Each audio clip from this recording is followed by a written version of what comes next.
Hello, everyone. This is Pastor Allen. This is a preview of my sermon series for January of 2021. I hope you'll join us for this. My series is entitled A New Year with Some of the Same Problems. We step into the beginning of a new year, and several people have said to me as we've approached this, I hope 2021 is not like 2020. Almost all of us would like to forget 2020.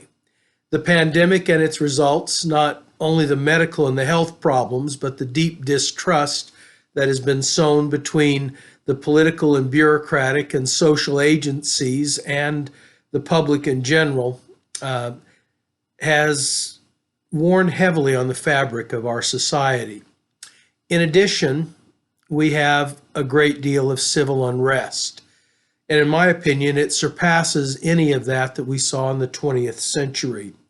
In fact, the level of unrest that we see in our culture, in my opinion, again, hails back to that which preceded the Civil War in the 1850s. We are divided along moral, ethical, social, and economic lines as we are leading up, as they were leading up to the Civil War.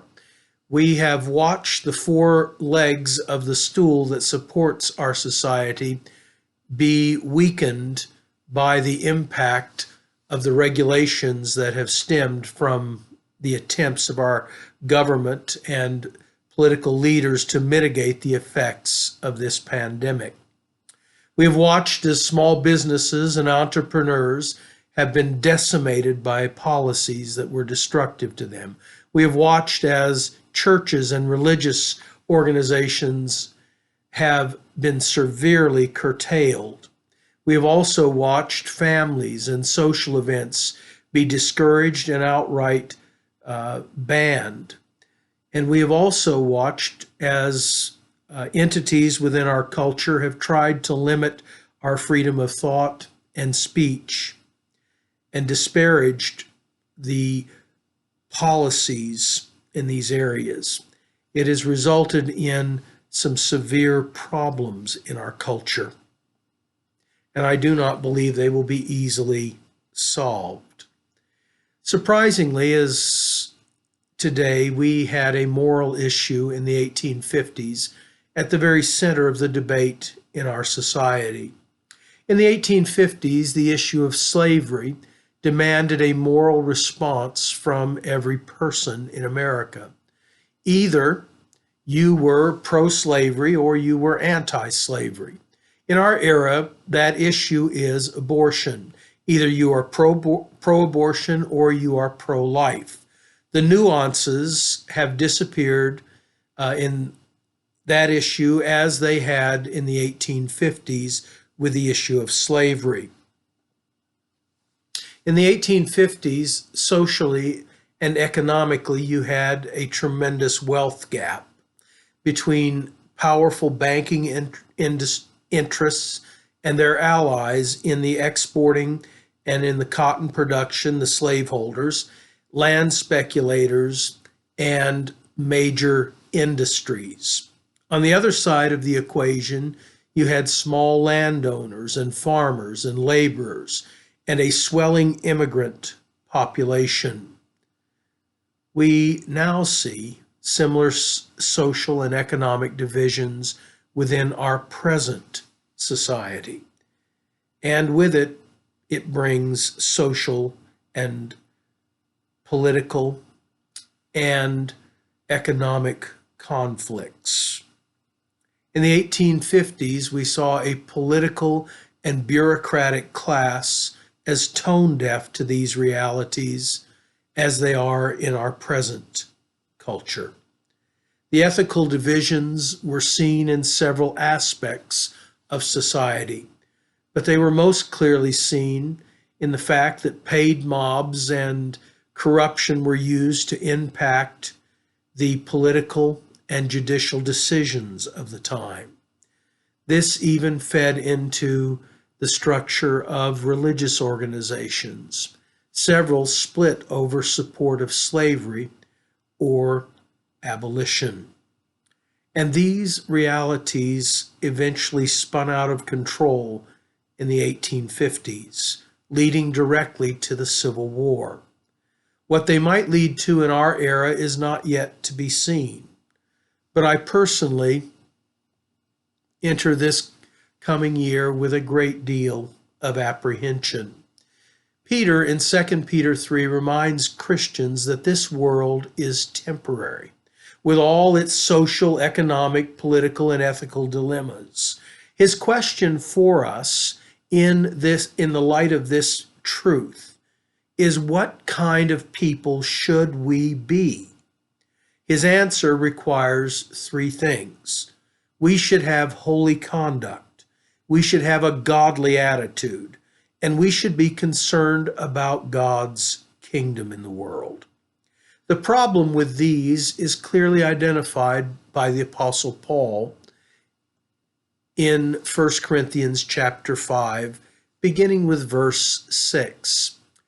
Your glorying, talking to the Corinthian church, your glorying is not good. Do you not know that a little leaven leavens the whole lump? Therefore purge out the old leaven, that you may be a new lump, since you truly are unleavened. For indeed Christ, our Passover, was sacrificed for us.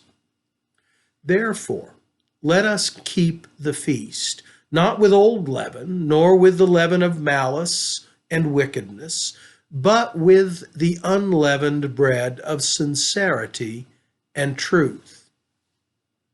In this passage, Paul is dealing with a church that, because of its corruption by the culture, had lost its way. It had allowed the three requirements that Peter had indicated while facing uncertainty to be lost in a haze of social acceptance. They were no longer concerned about godliness in their community.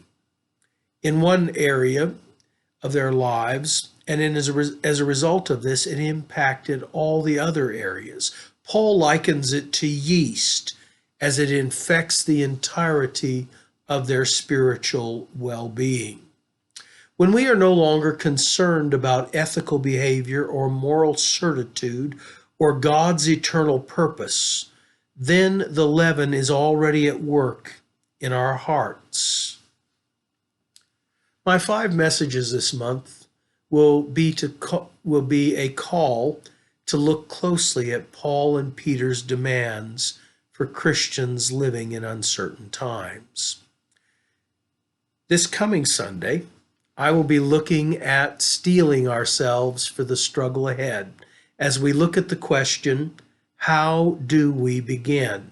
And that will be coming from 1 Peter chapter 4, verses 16 through 19.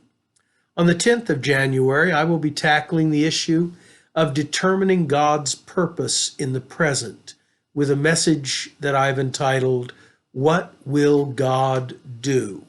And it comes out of Hebrews chapter 10, verses 7 through 10. On January the 17th, we celebrate Sanctity of Human Life Sunday. In case you didn't know where I come down on this important issue, I am pro-life. My message will be, life is God's gift, and it will come out of 1 John chapter 1, verses 1 through 4. I will be looking at the implications of Jesus' incarnation on the scope of human existence. On January the 24th, my message will be getting down to the basics, and it'll be coming out of Jude verses 1 through 4. I'll be delving into the issue of false teaching and practice. If we are to face uncertainty in this coming year, we must have a good idea of what things are true and those things that are non-negotiable in our experience and in our doctrine. On January 31st, in my message, A Little Backward, I'll be looking at 1 Peter chapter 5, verses 5 through 11, and 2 Kings chapter 20, verses 8 through 11. I will be challenging us to look backward and then go forward by establishing 7 spiritual priorities as we go into this next year. I hope you'll join me for this particular series of messages. It's going to be a journey. I am not at all confident about this coming year and what will come of it. But I am supremely confident in my Lord and Savior Jesus Christ. And I am thoroughly convinced that God has every tomorrow in his hand. So, there is no reason for me to be fearful, but there is every reason for me to be faithful. And there's every reason for you not to be fearful and for you to be faithful. God's blessings on you. I'll see you in a few days as I share with you my first message.